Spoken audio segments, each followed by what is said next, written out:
There's not a whole lot of things in watchmaking that can really mess you up, but radium watches is definitely one of them. Now, most people who have been around vintage watches know the story of the Radium girls. And the advice you typically see on forums is you'll be fine, just don't lick it, or they say just completely stay away from them.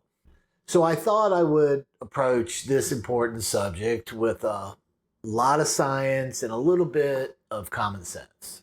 Luckily for us, there is a really in-depth study that specifically looks at the risk factors from watches contaminated with radium paint in all different kinds of scenarios.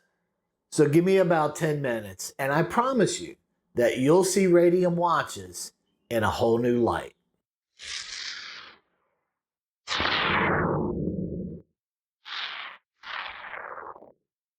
First, let me just say that the purpose of this video is not to tell you whether or not you should wear or even work on radium watches. This is all purely informational, and I'm basing it on the best credible published documents I can find, and I'll put links to them in the description. It's really up to you to decide what your own comfort level is based off this information. I became aware of the Radium Timepiece Dose Modeling Report about 15 years ago, not long after it was published. This is an 86-page technical document that provides radiation doses to the body from exposure to radium when wearing a watch, as well as dosages when you're performing watch repair. Now, feel free to knock yourself out and you can read the entire report. I'll leave all the sources that I'm quoting from in the description. But today, we're just going to look at the summaries. Before you can fully understand and be able to judge for yourself the potential risk factors of a watch that you might have and compare it to the testing results that was done in the Oak Ridge study, you need to understand a couple key measurements. The first is called microcurie. And microcurie is really just the amount of radioactive material that's present on the watch or whatever it is you're testing. And that's important because in the study, the testing models were all done based off 1 microcurie of radium being present, which in a few minutes you're going to see is really not that much. The next measurement is called microsievert. And microsievert is a very, very small unit of radiation, and it measures the amount of radiation that would be absorbed by the body every hour. Microsievert is important because it's one of the possible readings that you'll have on a Geiger counter, and you're also able to convert microsieverts to the next measurement that we're going to talk about, millirem. Now, millirem is also a measurement that's used to measure radiation dosage, but it's a larger amount. Millirem is important because it's what all the results of these dose models are based off of in the report. And it's also the numbers that you'll see in the NRC's radiation limits in their reports. Now, when you look at the maximum limit for radiation, the U.S. Nuclear Regulatory Commission, or the NRC, has established dose limits for occupational jobs at an exposure rate of 5,000 millirems per year.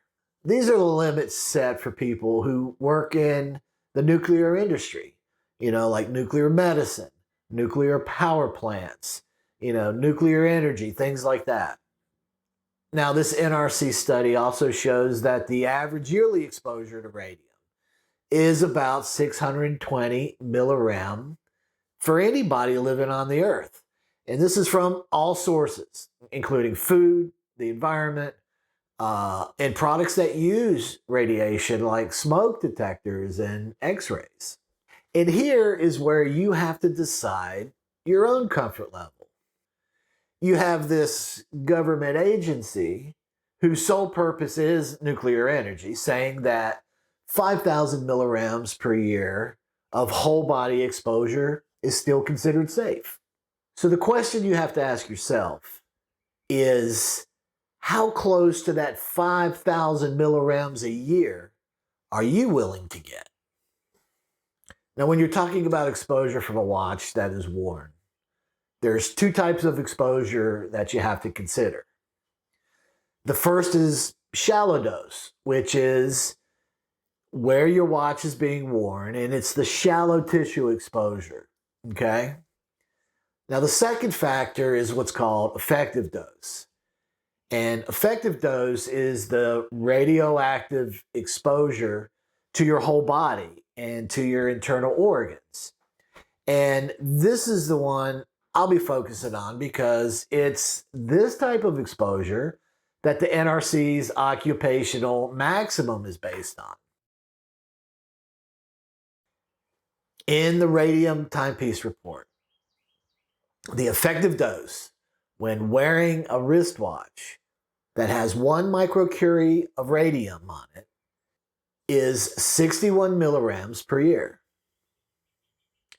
Pocket watches, on the other hand, are a whole different story because they are typically worn much closer to the body and also to your internal organs.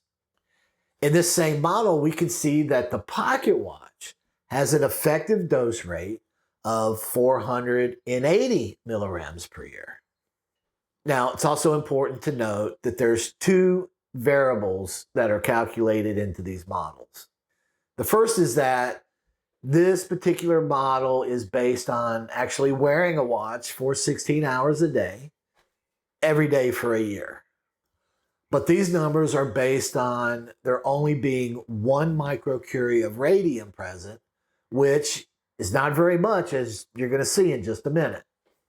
So what about opening up a radium watch and working on it? Well, they also did a model for that as well. When working on a watch with 1 microcurie of radium, the effective dose to your body is 15 millirems per year for one watch. This takes into account external exposure, inhalation and ingestion of some of the radium paint particles, as well as inhalation of radon gas. Now, what I find interesting about their modeling calculations is they're assuming that the watch will be handled for 25 hours. And they also assume that there will be some ingestion of dust particles generated by removing the radium paint. So I see a couple problems with this model, so I'm going to circle back around to it in just a minute and apply some common sense to it. Now, if you're going to be collecting vintage watches, you're going to want to get a Geiger counter. And there's obviously tons of different options when it comes to Geiger counters. But the best type of Geiger counter for detecting radium would be the Geiger Mueller or GM tube-based Geiger counters. These counters are specifically designed to measure gamma and beta radiation. Now, the one I use is this GMC 300S. It has 3 different ways of measuring radiation, but the one I care about is the one that measures microsieverts, specifically microsieverts per hour, because I can convert that into millirems. And since everything is based off of millirems as far as dosage in the modeling reports, now I can make a direct comparison with my own testing results. So here we're looking at a movement. This is a Gruen very thin, which has your typical radium hands. You can see that the movement itself is not really picking up much of anything. But when I put the Geiger counter on just the watch hands, you can see that it's picking up about 9.5 microsieverts per hour. Now, if you take that 9.5 microsieverts and you convert it to millirounds, you can see that it really only equals a dosage of 0.95 millirounds, which is not very much. But if you multiply the exposure by 25 hours, like they did in the repair modeling, you can see that it comes out to a dosage of almost 24 milligrams, which is almost twice the amount shown in the modeling report. Now, judging by the amount of radium paint on these two watch hands, what this is telling me is that if 1 microcurie of radium after 25 hours of exposure produces 15 milligrams of dosage on the report, and these two hands that I just measured, if I multiply it out by 25 hours, and it's showing 24 milligrams of dosage, and 24 milligrams of dosage is almost twice as much as the 15, then I can assume that one watch hand has approximately 1 microcurie of radium on it. Now, is this going to be exact? No, of course not. Is it going to be relatively close? Absolutely. Now, if a single watch hand can have close to 1 microcurie of radium on it, if you take a watch dial that has 12 painted numbers on it, it's going to have somewhere between 10 to 20 microcuries of radium on the watch dial. If that were the case for a watch that you wear, then the effective dose from wearing that wristwatch would jump up to somewhere between 600 to 1200 milligrams of dosage per year. Now, this is about twice to 3 times what the NRC calls your normal environmental exposure, but it's still well below the 5,000 milligram limit that they set on occupational radiation exposure. But if you're carrying a pocket watch like that, and believe me, guys, there are plenty of people that carry pocket watches still today, the dosage would jump up to somewhere between 4,800 to 9,600 milligrams per year, which is the maximum dosage the NRC says is safe. And if it's 9,600, that's twice the amount that they say is safe.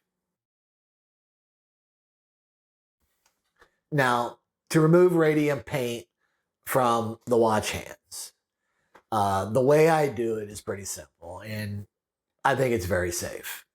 I just take 2 small disposable plastic cups that have screw-on lids, and I just add 99% IPA to it. I drop the hands in, let it soak for a little bit, and then I just take a couple toothpicks to remove the radium paint while it's in the IPA. And then once I clean it off, I just drop it into the second jar and just give it a little rinse off, and then put it on a piece of watch paper to let it dry. Now, after they're dry, I'll just do a little quick inspection under the microscope to make sure that there's no leftover radium paint on it. And the reason I do this is by cleaning them in the IPA, it lessens any chance of any dust floating up and being ingested. And then when I'm done with everything, I just screw the top on the little plastic jars. I take the toothpicks, my gloves and everything, throw it into a plastic bag, and then just throw it in the trash can. Now, I know some of you are probably wondering, what about cleaning radium numbers off of dials? And if that's something you want to do, go for it. Personally, I don't do any modifications to dials because the possibility of damaging them is just too much. Now when I check the same hands again with the Geiger counter, the microsievert per hour is reduced to about 0.5 or 0.6, which is way lower than it was before. And when you consider that your exposure cleaning these hands is about 15 minutes at the most, and not the 25 hours that they used in the repair modeling report, you can see that the dose that you might have received removing the radium paint from these hands is pretty small overall, and really not even close to how they calculated out the 15 millirems. So look, even if you're working on a watch with radium on the dial in the hands, if you use some common sense to limit your exposure to the radium paint, you can safely work on these vintage watches. And now, because you know more about the reality of radium watches as it relates to their safety, if you practice some of the tips I showed you, it will make you a better watchmaker.